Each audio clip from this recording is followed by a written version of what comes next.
मेरे प्यारे साथियों, कैसे हैं आप सब अच्छे होंगे। आशा करता हूं आप सब लोग स्वस्थ होंगे और खुश होंगे। आपके उज्जवल भविष्य की कामना करते हुए मैं आपके सामने एक नया विषय लाया हूं, मनोविज्ञान शिक्षा शास्त्र। शिक्षा शास्त्र जैसा कि आप मेरी पिछली वीडियो देख चुके होंगे और मैंने आपको बताया था कि आने वाली 25 नवंबर जो कि आज का दिवस है, आज से हम आपको संस्कृत और मनोविज्ञान और हिंदी की क्लासेज अवेलेबल कराएंगे। प्यारे साथियों, आज से आप दृढ़ संकल्पित होकर मेरे साथ जुड़ जाइए और मैं दृढ़ संकल्पित हूँ पढ़ाने के लिए, आप दृढ़ संकल्पित अगर हो जाइए पढ़ने के लिए, तो फिर हम लोग एक नया आयाम प्राप्त करेंगे, नई ऊंचाइयाँ छुएंगे और 2021 में सी-टेट और यूपी-टेट और सुपर-टेट इन तीनों को हम जीत लेंगे, विजित कर लेंगे। क्योंकि कोई भी दुनिया का कोई भी काम करने से पहले आप योजना बनाते हैं। आपने बीटीसी की होगी, बीएड किया होगा, आपने प्लानिंग पढ़ी होगी।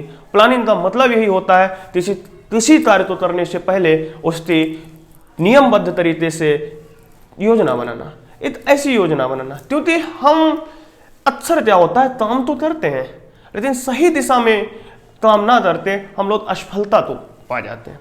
इसलिए हमारी कोशिश रहे इस बार कि हम सही दिशा में अच्छा करें और एकनिष्ठ होते, कर्तव्यनिष्ठ होकर एक अलग जो मुकाम हासिल करें। क्योंकि आने वाले समय में शिक्षक भर्ती आएंगी, ये अफवाहों में मत पड़ो कि शिक्षक बनना कठिन है। हमने पढ़ना बंद कर दिया इसलिए हमें शिक्षक बनना कठिन लग रहा है। अगर अब भी आप शिक्षक बनना चाहते हैं, पढ़ना स्टार्ट कीजिए, उठाइए किताबों से तो परे थोड़े ना आएगा। इस दुनिया से परे कुछ नहीं पूछा जाएगा एग्जामों में वही पूछा जाएगा जो यहाँ है, जो हम पढ़ चुके हैं, जो हमारे शिक्षा शास्त्री लिखते रहे हैं वो शिक्षा शास्त्र में आएगा, जो हिंदी में साहित्यकार लिखते रहे वो साहित्य हिंदी में आएगा। तो फिर जो किताबें हमारे पास हैं, यूट्यूब पर क्लासेज हैं, हर कोई पढ़ाने के लिए तैयार है। अवश्य आप दृढ़ संकल्पित होकर और एकनिष्ठ होकर, शर्त एक है कि एकनिष्ठता बहुत जरूरी है किसी भी कार्य को करने के लिए। किसी भी कार्य को जीवन में अगर आप कोई भी हो, चाहे वो पढ़ाई हो, आप जॉब में हो, बिजनेस में हो, व्यापार कहीं भी हो, अगर आपको उसमें सफलता चाहिए है तो आप तो एकनिष्ठता बहुत जरूरी है। और एकनिष्ठ होने का मतलब है कि सफल होना। अगर आप एकनिष्ठ हो गए, अगर आप नियमित रूप से 4 क्लासेस पढ़े, आप 4 घंटे नियमित, जरूरी नहीं आप 12 घंटे पढ़ें, आप नियमित रूप से 4 घंटे पढ़ लें, ये भी आपके लिए पर्याप्त है। और मैं दावा करता हूं अगर आप नियमित रूप से 4 घंटे पढ़ते हैं तो कोई भी आपको यूपी-टेट, सुपर एस-टेट और सी-टेट में फेल करने वाला नहीं है। 120 आएंगे, निश्चित तौर पर आएंगे, लेकिन ऐसे नहीं आएंगे तो बस हमारी वीडियो देख लो 120 आ जाएंगे। पढ़ना पड़ेगा। हम आप वीडियो देते हैं, हमारी वीडियो का कंटेंट अच्छा है, हम कंटेंट आपको देते हैं, आप उस कंटेंट को कॉपी पर लिखिए, आप उसे पढ़िए, तब जाते हैं आपके 120 नंबर आएंगे। बात करते हैं शिक्षा शास्त्र है क्या, मनोविज्ञान क्या है। मनोविज्ञान अगर देखा जाए तो मन और योग विज्ञान, मतलब मन का विज्ञान। विज्ञान का अर्थ होता है व्यवस्थित एवं क्रमबद्ध अध्ययन। किसी भी विषय का व्यवस्थित एवं क्रमबद्ध रूप से अध्ययन करना विज्ञान कहलाता है। वि का मतलब विशेष रूप से ध्यान से अध्ययन करना, विशेष रूप से अध्ययन करना भी विज्ञान कहलाता है। मन का विज्ञान। लेकिन मनोविज्ञान, हम जब शुरुआती स्तर पर मनोविज्ञान तो आत्मा का विज्ञान कहा जाता था। आत्मा का विज्ञान अरस्तु ने कहा, क्योंकि मनोविज्ञान दर्शन की दुनिया थी। दर्शन शास्त्र से मनोविज्ञान आई। दर्शन शास्त्र के भी जनक अरस्तु थे। अरस्तु ने मनोविज्ञान एक नया नाम दिया। मनोविज्ञान तो उन्होंने आत्मा का विज्ञान था। उन्होंने कहा, अरस्तु थे, डेकार्टे थे, तो इन्होंने कहा कि मनोविज्ञान जो है इस पे आत्मा का विज्ञान है, आत्मा का अध्ययन किया जाएगा। आत्मा अमूर्त है, आत्मा की कोई विषय वस्तु नहीं है, और जिस चीज की कोई विषय वस्तु नहीं है उसका अध्ययन नहीं दिया जा सकता। इसलिए आने वाले जब दूसरे दर्शन शास्त्री आए, पाम्पनोजी आए, पाम्पनोजी ने इस बात को अस्वीकृत कर दिया कि आत्मा का अध्ययन नहीं दिया जा सकता, और उन्होंने मन का विज्ञान दिया। उन्होंने कहा कि जो हमारे अध्ययन करना है, हम मन का अध्ययन करें तो हम लोगों के बारे में जान सकते हैं। लोगों के जो मन का अध्ययन पर उन्होंने फोकस दिया। उन्होंने कहा मन का अध्ययन अगर किया जाता है तो हम व्यक्ति के बारे में जान सकते हैं। लेकिन हुआ क्या कि जब 17वीं शताब्दी आई, विलियम वुंट आए, उन्होंने अपनी प्रयोगशाला स्थापित की लिपजिन शहर में 1829 ईस्वी में। जब उन्होंने अपनी लिपजिन शहर में स्थापना की, अपनी प्रयोगशाला थी, तो उन्होंने कहा कि ना तो आत्मा तो अस्वीकृत कर दिया था पंपोनोजी ने, और उन्होंने जो है पंपोनोजी ने मन का विज्ञान दिया, और मन का भी अध्ययन संभव नहीं था, तो मन भी अमूर्त है, और अमूर्तता कोई विषय वस्तु नहीं होती है, और जिस चीज की कोई विषय वस्तु नहीं है उसका अध्ययन करना बहुत मुश्किल होता है। विलियम वुंट ने चेतना का विज्ञान दिया। उन्होंने कहा कि व्यक्ति का अगर चेतना का अध्ययन किया जाए, विषय वस्तु उन्होंने कहा चेतना का अगर अध्ययन किया जाएगा तो व्यक्ति के बारे में, व्यक्तित्व के बारे में, उसकी संवेदनात्मक स्थिति के बारे में अध्ययन किया जा सकता है। लेकिन उस बात को भी प्रयोगशाला के द्वारा सिद्ध किया गया, लेकिन उस बात को भी 19वीं शताब्दी में जॉन ब्रॉडस वाटसन ने अस्वीकृत कर दिया। जॉन ब्रॉडस वाटसन ने कहा कि चेतना का विज्ञान भी अमूर्त है और इसका अध्ययन करना उतना संभव नहीं है। इन्होंने जो जॉन ब्रॉडस वाटसन थे, जेबी वाटसन जिनका नाम है लघु संक्षिप्तीकरण है, नाम का संक्षिप्तीकरण किया गया है तो जेबी वाटसन। जेबी वाटसन के नाम से हम जानते हैं, जेबी वाटसन का पूरा नाम है जॉन ब्रॉडस वाटसन, जिन्हें व्यवहारवाद का जनक कहा जाता है। और तो जॉन ब्रॉडस वाटसन ने कहा कि मनोविज्ञान को व्यवहार का विज्ञान कहा जाना चाहिए और इसमें व्यवहार का अध्ययन किया जाना चाहिए। इसके बारे में हम बहुत सारी विस्तृत चर्चाएं करेंगे, कौन व्यवहारवाद के बारे में, चेतना का विज्ञान के बारे में, आत्मा के विज्ञान के बारे में, मन के विज्ञान के बारे में एक हल्की सी स्क्रिप्ट तैयार कर रहे हैं ताकि हम तो समझ जाए कि हम कहाँ से बोल रहे हैं, क्या मेरा उद्देश्य क्या है। आत्मा का विज्ञान में क्या हुआ, दर्शन शास्त्र थी, दर्शन शास्त्र से मनोविज्ञान आई। अरस्तु कहते थे ईश्वर है, उन्होंने कहा अतीन्द्रिय ज्ञान है, ब्रह्म है, और ब्रह्म में परमात्मा है, और परमात्मा में आत्मा का निवास है। और जो अरस्तु ने इस तरीके से कहा ब्रह्म है, ब्रह्म में परमात्मा, उसमें आत्मा है, और अध्ययन, आत्मा का अध्ययन मेन फोकस अरस्तु ने कहा कि आत्मा का अध्ययन किया जाएगा, आत्मा का अध्ययन किया जाएगा। होता क्या है, अरस्तु कहाँ के निवासी थे, तभी तभी प्रश्न पूछ लिया जाता है अरस्तु कहाँ के थे, इतना सरल आता नहीं, लेकिन तभी तो हमें जानकारी हो। अरस्तु यूनान के दार्शनिक थे, दर्शन शास्त्री थे बहुत बड़े। अरस्तु तो ही मनोविज्ञान का, आत्मा का जनक कहा जाता है।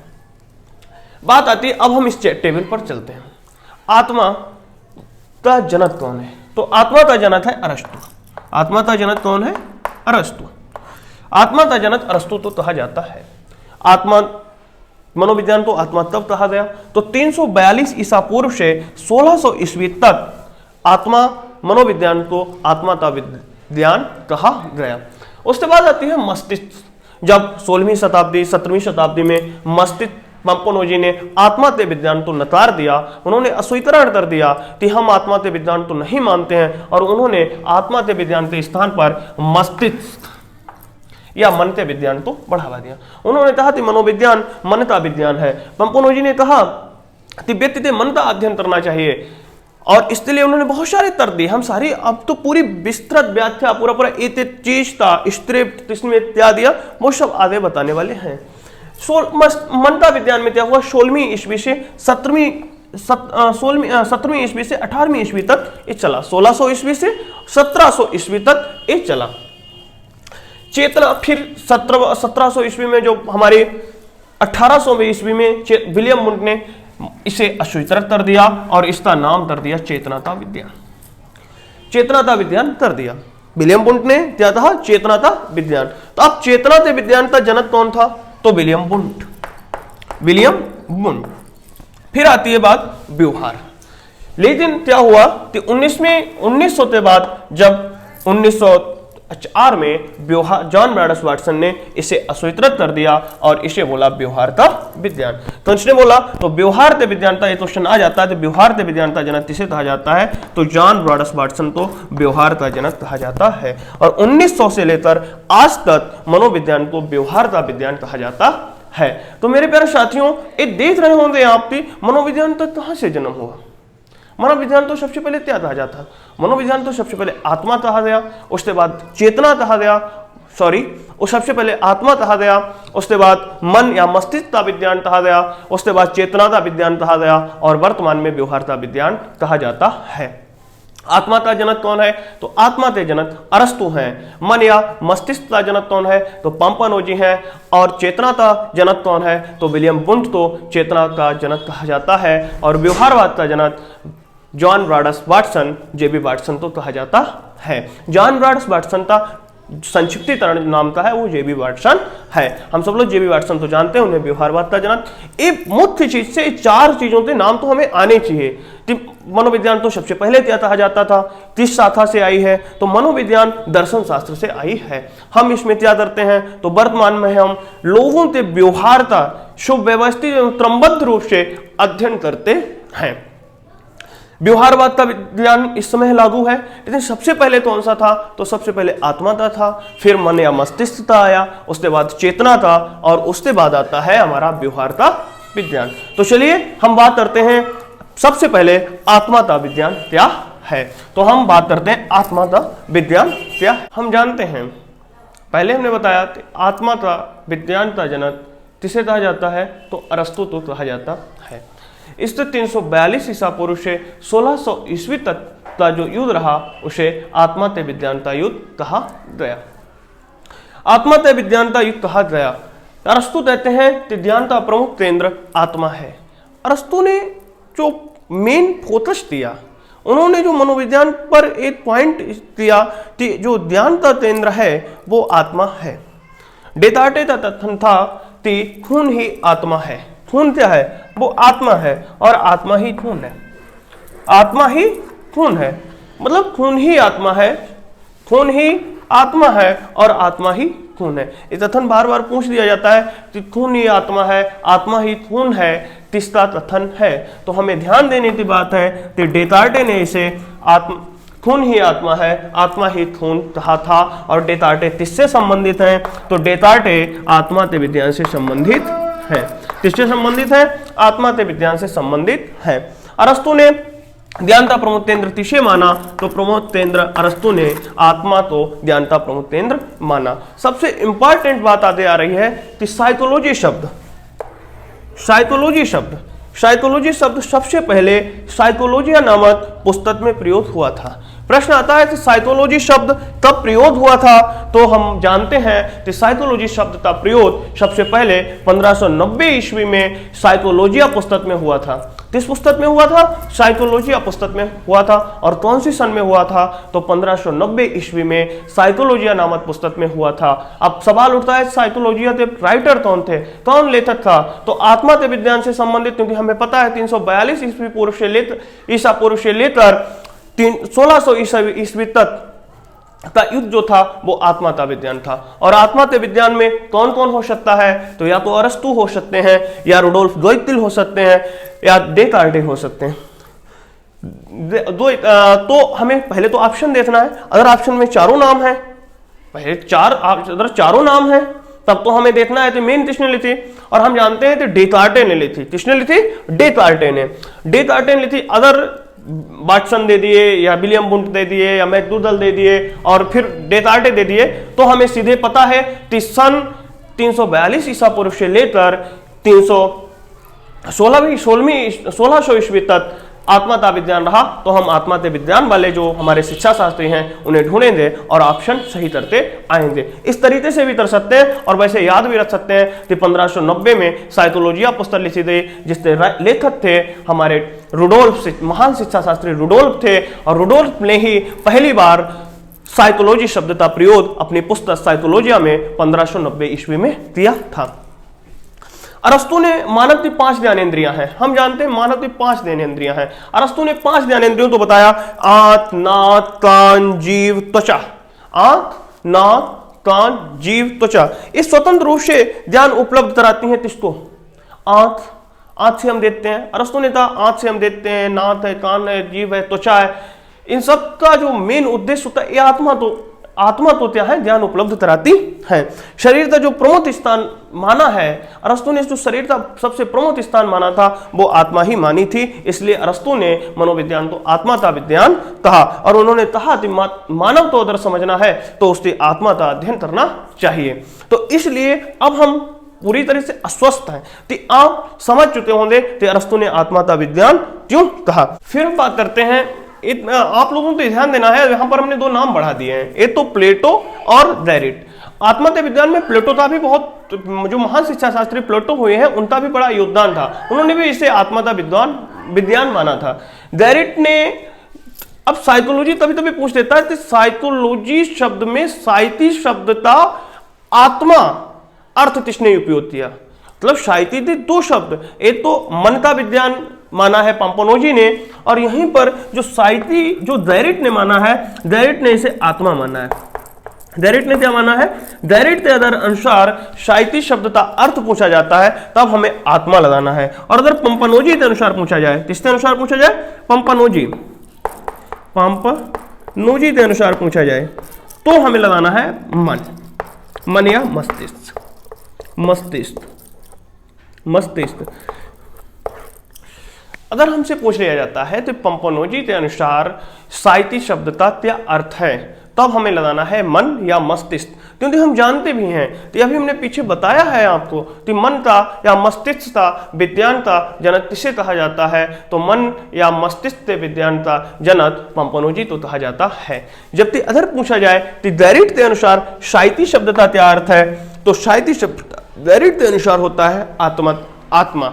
और साइकोलॉजी दो शब्दों से बना है, साइती और लोगस। लोगस का अर्थ होता है अध्ययन करने वाला, पहले भी हम आप समझा चुके हैं। लोगस का क्या अर्थ होता है, लोगस का अर्थ होता है अध्ययन करने वाला, अर्थात डेरिट के अनुसार जो आत्मा का अध्ययन करता है वो मनोविज्ञान है, जबकि वही इसके विपरीत पाम्पनोजी के अनुसार जो मन का अध्ययन करता है वो साइकोलॉजी कहलाता है। तो ये दो चीजें विशेष ध्यान देनी है कि डेरिट के अनुसार अगर साइती शब्द की परिभाषा पूछी जाती है तब हम उसे आत्मा बताएंगे, और यदि पाम्पनोजी के अनुसार पूछी जाती है तब हम उसे मन या मस्तिष्क का विज्ञान बताएंगे। अब बात आती है कि आत्महत्या विज्ञान का अस्वीकारीकरण क्यों किया गया। क्या ऐसा कारण रहा कि जो है आने वाले शिक्षा शास्त्रियों को आत्महत्या विज्ञान मानने में असुविधा हुई, क्या ऐसे तथ्य रहे? तो सबसे पहली बात रही कि आत्मा एक अमूर्त विषय वस्तु है। आत्मा क्या है, एक अमूर्त विषय वस्तु है जिसका अध्ययन नहीं किया जा सकता, और जिस चीज का विज्ञान में अध्ययन नहीं किया जा सकता उसे आप विज्ञान नहीं मान सकते, क्योंकि विज्ञान का कहने का मतलब है तो उसका क्रमबद्ध अध्ययन किया जाए, उस पर प्रयोग किए जाए, उसके बाद जब उसको प्रयोग को सिद्ध कर लिया जाए तब हम विज्ञान मान सकते हैं। लेकिन ऐसा आत्मा में संभव नहीं था। आत्मा का कोई रंग, रूप, आकार, प्रकार या स्वाद नहीं होता। आत्मा का कोई रंग कोई किसी ने नहीं देखा, अमूर्त है, उसका कोई रंग भी नहीं होता, उसका कोई आकार भी नहीं होता। तो इस प्रकार से आने वाले जो 1600 ईस्वी में जो आए शिक्षा शास्त्री, उन शिक्षा शास्त्रियों ने कहा कि हम आत्महत्या विज्ञान नहीं मानते हैं। और पाम्पनोजी ने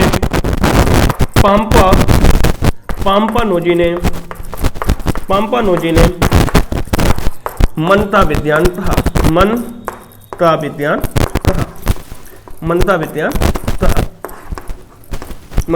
कहा, और पाम्पनोजी ने इसका अस्वीकारीकरण करते हुए इसको मन या मस्तिष्क का विज्ञान कहा। तो मन या मस्तिष्क का विज्ञान क्यों कहा? आत्महत्या विज्ञान का अस्वीकारीकरण कर दिया गया। पाम्पनोजी ने कहा कि मन का जो है, जो हमारी पांचों ज्ञानेंद्रियां हैं, आंख, नाक, कान, जीभ, त्वचा, ये पांचों ज्ञानेंद्रियां जो हैं ये हमारे मस्तिष्क को स्वतंत्र रूप से ज्ञान उपलब्ध कराती हैं। चाहे वो आंख से देखें, चाहे वो आंख से देखें, कानों से सुने, से देखें, जीभ से टेस्ट लें, स्वाद लें, तो जो भी हम और स्पर्श करते हैं कुछ भी वस्तु तो त्वचा से हम जब स्पर्श करते हैं तो पांचों की पांचें जो हमारी ज्ञानेंद्रियां हैं वो स्वतंत्र रूप से मन या मस्तिष्क को हमारा ज्ञान प्रेषित करती हैं, भेजती हैं। पाम्पनोजी ने साइकोलॉजी जो शब्द था उसे मन का विज्ञान कहा। उन्होंने कहा कि साइती शब्द का जो अर्थ होता है वो मन होता है, और लोगस मीन्स होता है अध्ययन करना, अर्थात जो मन का अध्ययन करता है वो साइकोलॉजी है, जिसमें मन का अध्ययन किया जाए वो साइकोलॉजी, यानी कि वो मन का विज्ञान या हम कह सकते हैं मनोविज्ञान है। पर होता क्या है, 17वीं मतलब जो 18वीं शताब्दी 1700 ईस्वी के बाद आता है, वो युद्ध इस चीज को अस्वीकार कर देता है। तो इसमें वही कमियां थी जो आत्महत्या विज्ञान में थी।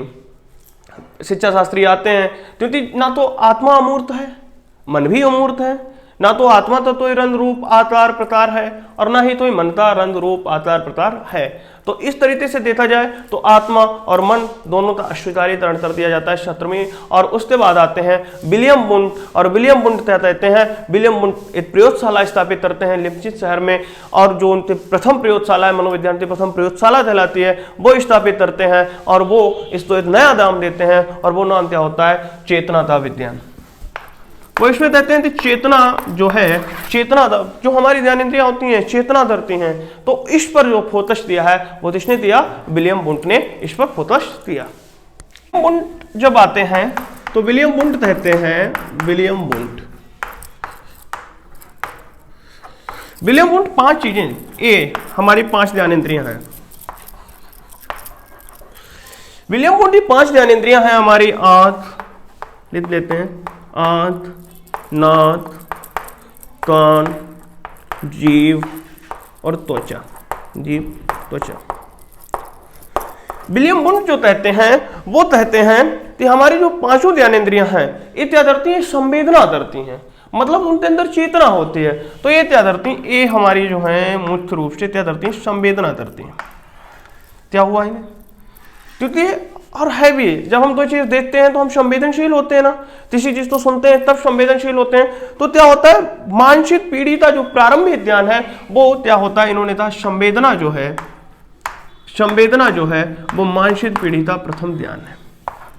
मस्तिष्क मानसिक पीढ़ी का प्रथम ज्ञान है, मानसिक पीढ़ी का प्रथम ज्ञान, प्रथम ज्ञान है, प्रथम ज्ञान है। संवेदना जो है वो मानसिक पीढ़ी का प्रथम ज्ञान है, क्योंकि हम जब जैसे थे सपोज डेट मनोविज्ञान, तो जैसे थे हम लेटे होते हैं, अचानक मान लेते हैं कि जैसे छिपकली गिर पड़ी हमारे ऊपर तो एकदम हम चौंक जाते हैं। तो सबसे पहले हम देखते हैं कि कोई चीज मुझ पर गिरी, संवेदना हुई ना, एकदम हमने ये थोड़ी देख लिया तो उसका नाम क्या है, उसकी पहचान क्या है, वो क्या चीज थी, और जब वो गिरती है फिर उसके बाद हमारा दिमाग देखता है, फिर उसे देखता है, उसका नामकरण करता है, उसकी पहचान करता है, तब जाते तो सबसे पहले हमें क्या हुई, सबसे पहले हमें संवेदना होती है। तो अगर पूछ लिया जाए कि मानसिक पीढ़ी का प्रथम ज्ञान क्या है, तो संवेदना मानसिक पीढ़ी का प्रथम ज्ञान है। उसके बाद क्या होता है, संवेदना के बाद क्या होता है, प्रत्यक्षीकरण। क्या होता है, प्रत्यक्षीकरण। प्रत्यक्षीकरण, प्रत्यक्षीकरण का मतलब क्या होता है, प्रत्यक्षीकरण का मतलब होता है कि प्रत्य प्लस अच्छी, मतलब कि हमने जो आंखों से देखा, जो हमने आंखों से देखा, आंखों से प्रत्यक्षीकरण, आंख से देखकर उसका क्या करना, उसका हम कर देते हैं, उसका या तो हम नाम ढूंढ लेते हैं, पहचान हो जाती है, और फिर हम व्याख्या करते हैं। छिपकली हमारे ऊपर दे रही, हमने उसका नाम देखा तो छिपकली थी, पहचान कि हमें डर है, काट ले दी, हम एक्सपायर हो सकते हैं, पॉइजन हो सकता है हमारे शरीर में, जहर आ सकता है, तब हम क्या करते हैं, उसकी पहचान और व्याख्या, और क्या करते हैं हम फिर हम उसकी व्याख्या करते हैं, व्याख्या।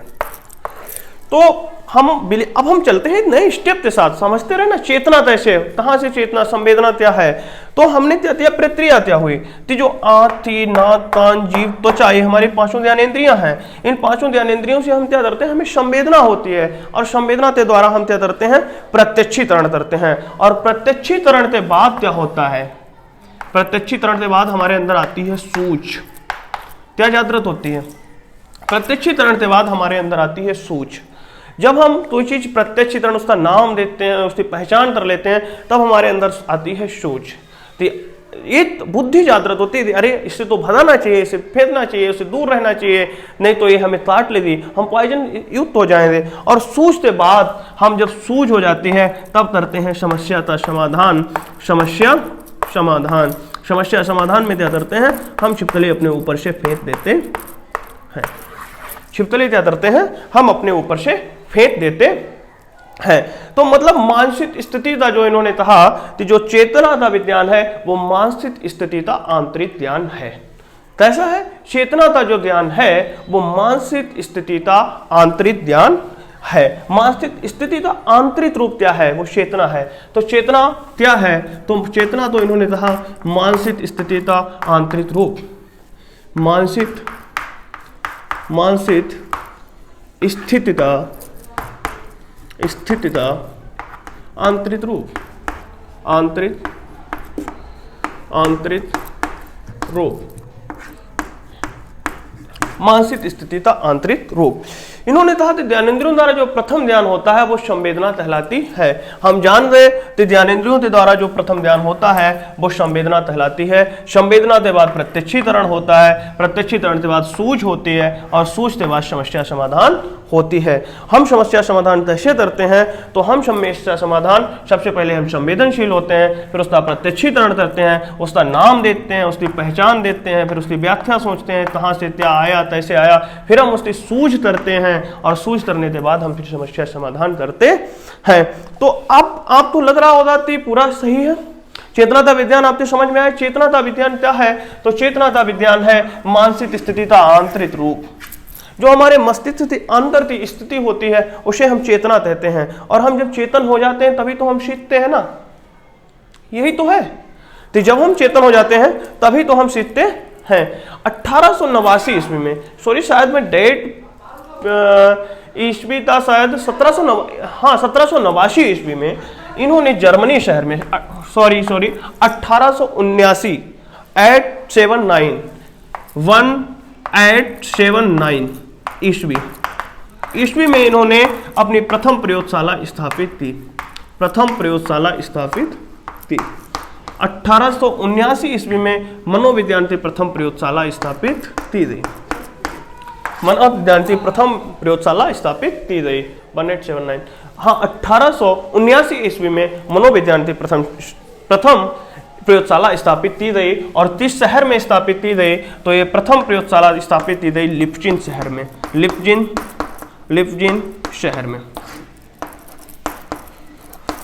तो हम आत्मा का विज्ञान पढ़ चुके, मन का विज्ञान पढ़ चुके, तो लिप्जिन शहर में मनोविज्ञान की प्रथम प्रयोगशाला की स्थापना की गई जो जर्मनी में था। कहाँ था? जर्मनी में था। लिप्जिन शहर किसमें था?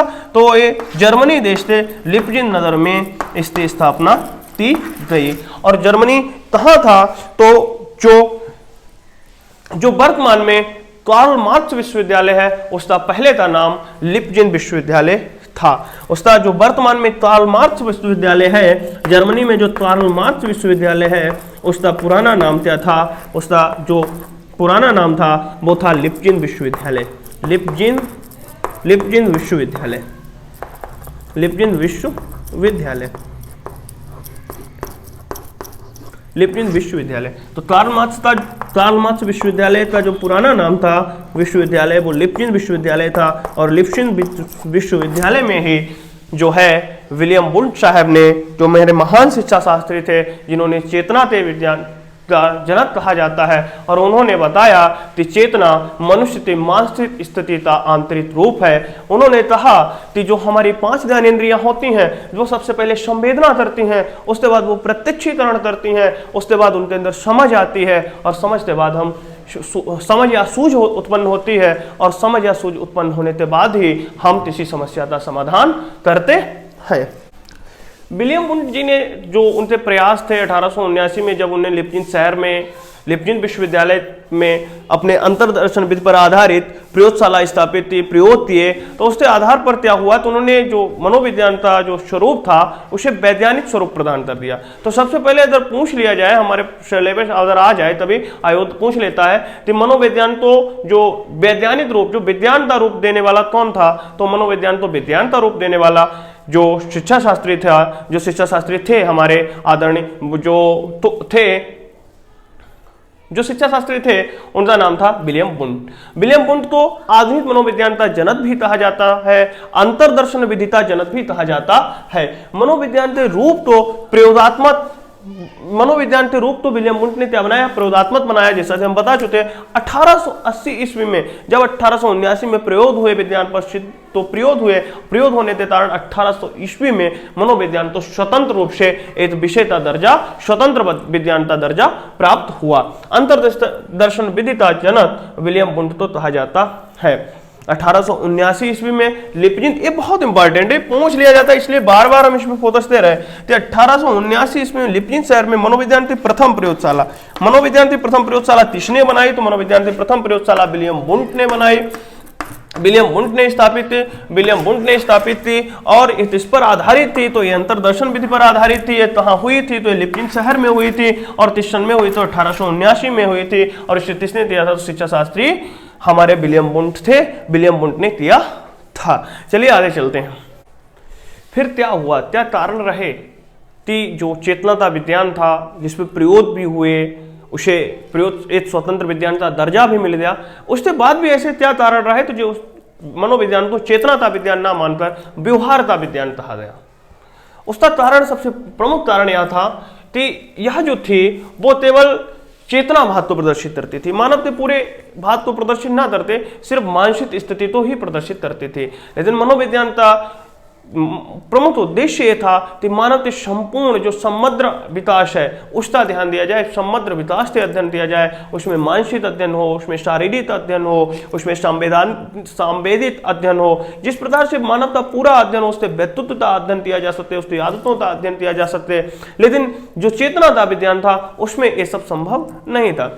चेतना के विज्ञान में ऐसा तो संभव नहीं था क्योंकि उसमें तो सिर्फ मस्तिष्क पर जोर दिया था। तो इन्होंने कहा कि जो चेतना का विज्ञान है वह सिर्फ चेतना भाग को प्रदर्शित करता है। किस तो करता है? चेतना भाग को प्रदर्शित करता है। फिर क्या हुआ कि हमारा मन था, इन्होंने कहा चेतना जो है वो मन। फिर तो सिगमंड फ्राइड किया है। सिगमंड फ्राइड ने क्या कहा? सिगमंड फ्राइड ने कहा कि मानव जो मन है वो 3 प्रकार के हैं। एक था हमारा अचेतन मन, अर्धचेतन मन और अचेतन मन, अर्धचेतन मन और चेतन मन। तो जो 3 चीजें हैं, फिर उन्होंने अपनी परिभाषा दी। तो इस प्रकार से क्या हुआ, तो आलोचना हुई। हम सिगमंड फ्राइड के बारे में लगभग 2 घंटे के क्लास डालेंगे, लगभग 2 घंटे से ज्यादा हो सकती है, क्योंकि हमने सिगमंड फ्राइड को पूरा क्लियर किया है। सिगमंड फ्राइड के बारे में पूरा का पूरा आपको ये चीज जो बहुत ज्यादा सिगमंड फ्राइड पूछे जाते हैं, इसके बारे में आने वाले समय में हम सिगमंड फ्राइड पर 2 वीडियो डालते हैं, लगभग 2 घंटे में, हो सकता है 1 दिन में कवर कर दें या किसी दिन लाइव क्लास लेते हैं, हम सिगमंड फ्राइड पर चर्चा करते हैं। जब आप लोग मेरे साथ जुड़े थे, हम लाइव, अगर आप लोगों को अच्छा लगता है तो आप किसी दिन बता दीजिएगा। हम सिगमंड फ्राइड पर एक लाइव, एक सिगमंड फ्राइड पर और एक अल्बर्ट बंटूरा पर और एक विलियम जेबी वाटसन पर, इन 3 लोगों पर थे तो उन्होंने व्यवहारवाद दिया है। इन 3 लोगों पर हम अलग से वीडियो डालेंगे ताकि आप लोगों को एक शिक्षा शास्त्री क्लियर हो जाए। तो उसके बाद क्या है कि विलियम मैकडूगल जो थे, उन्होंने एक पुस्तक लिखी 1908 ईस्वी में। पुस्तक का नाम था outline of psychology. Outline of psychology जिसे था मनोविज्ञान की अवधारणा। मनोविज्ञान की अवधारणा में विलियम मैकडूगल जी बताते हैं कि उन्होंने जो कहा है, उन्होंने चेतना एक बुरा शब्द है, उन्होंने चेतना तो एक बुरा शब्द माना है, उन्होंने चेतना तो एक बुरा शब्द माना है। और उसके बाद क्या होता है कि 1908 ईस्वी के बाद जेबी वाटसन जी आते हैं। वो इससे मानते हैं कि मानव मानसिक स्थिति के बाह्य रूप का अध्ययन किया जाए। जो मानसिक स्थिति के मानव के जो आदतें हैं, व्यवहार है, स्वभाव है, किस प्रकार से वो अपनी क्रियाएं करता है, उन सब क्रियाओं का जो बाह्य क्रियाएं हैं उनका अध्ययन किया जाए, ताकि मानव के संपूर्ण व्यक्तित्व का, संपूर्ण संवेदों का, संपूर्ण उसकी मानसिक स्थितियों का, संपूर्ण शारीरिक स्थितियों का अध्ययन किया जा सके। फिर क्या हुआ कि व्यवहार शब्द का सर्वप्रथम प्रयोग करने वाला जो शिक्षा शास्त्री थे, वो व्यवहार शब्द का भी प्रयोग करने वाले सबसे पहले शिक्षा शास्त्री हमारे विलियम मैकडूगल साहब थे। विलियम मैकडूगल साहब ने ही सबसे पहले व्यवहार शब्द का प्रयोग अपनी पुस्तक आउटलाइन ऑफ साइकोलॉजी में 1908 में दिया था। इन्होंने 2 शब्दें हमें व्यवहार शब्द का सर्वप्रथम प्रयोग किस पुस्तक में हुआ, तो व्यवहार शब्द का सर्वप्रथम प्रयोग आउटलाइन ऑफ साइकोलॉजी पुस्तक 1908 में विलियम मैकडूगल द्वारा किया गया। विलियम मैकडूगल साहब ने चेतना के विज्ञान को क्या कहा, तो इन्होंने चेतना शब्द को एक बुरा शब्द माना। चलिए साथियों, आगे हम करते हैं व्यवहारवाद की। और हम अभी व्यवहारवाद की अभी हम बहुत सारी सब बात जो है हमारे, चाहे वो व्यवहारवाद हो, चाहे वो हमारा मनोविश्लेषणवाद हो, चाहे तो व्यवहारवाद का जनक किसे कहा जाता है? व्यवहारवाद का जनक कहा जाता है जेबी वाटसन को। जेबी वाटसन का पूरा नाम है जॉन ब्रोडस वाटसन। व्यवहारवाद के विज्ञान के जनक जेबी वाटसन है, जॉन ब्रोडस वाटसन का नाम है। उसके बाद इनके जो अन्य शिक्षा शास्त्री सहयोगी रहे उसमें थे मेन थे ब्यूरस फ्रेडरिक स्टीनर।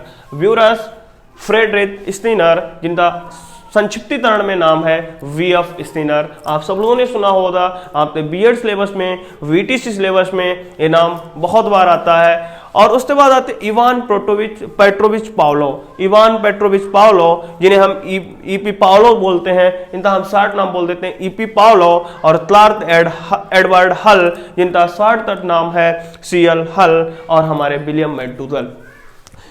व्यवहार्य विज्ञान में क्या था? तो व्यवहार्य विज्ञान था मानसिक स्थिति का बाह्य रूप, मतलब कि जो हमारी क्रियाएं हैं, जो बाहर दिखती हैं, जो हमारा व्यवहार है, उसका अध्ययन इसमें किया जाता है, व्यवहार्य विज्ञान में किया जाता है। व्यवहार्य विज्ञान कब स्वीकारा गया? तो 1900 ईस्वी से अब तक व्यवहार्य विज्ञान चल रहा है। व्यवहार शब्द तो सबसे पहले किसने यूज किया? तो सबसे पहले अपनी पुस्तक आउटलाइन ऑफ साइकोलॉजी में 1908 ईस्वी में विलियम मैकडूगल ने व्यवहार शब्द का प्रयोग किया था। कब किया था इस चीज तो हमें ध्यान रखनी है। तो साथियों, आज हमने चर्चा की है कि मनोविज्ञान का एक भूमिका तैयार की थी। आज 25 तारीख है, आज शुरुआत है, तो आज भूमिका ही तैयार कर रहे हैं। इस क्लास में था भूमिका है, हाँ इंपॉर्टेंट है, लेकिन एक बेस क्लियर कर लिया ताकि आप लोग मेरे साथ जुड़ सकें। हमने पढ़ लिया आत्मा का विज्ञान क्या है। आत्मा के विज्ञान के बाद हमने पढ़ा मन या मस्तिष्क का विज्ञान कौन है, इसके जनक पंपनोजी हैं। आत्मा के विज्ञान के जनक अरस्तु हैं, जो यूनान से संबंध रखते थे। आत्मा के जो जननी है वो मनोविज्ञान की जननी कौन है? सब प्रश्न पूछ दिया जाए तो मनोविज्ञान की जननी कौन है? तो मैंने बताया स्टार्टिंग में ही आपको बताया कि मनोविज्ञान का जन्म हुआ दर्शन शास्त्र से। और जननी का मतलब क्या होता है? जन्म देने वाली।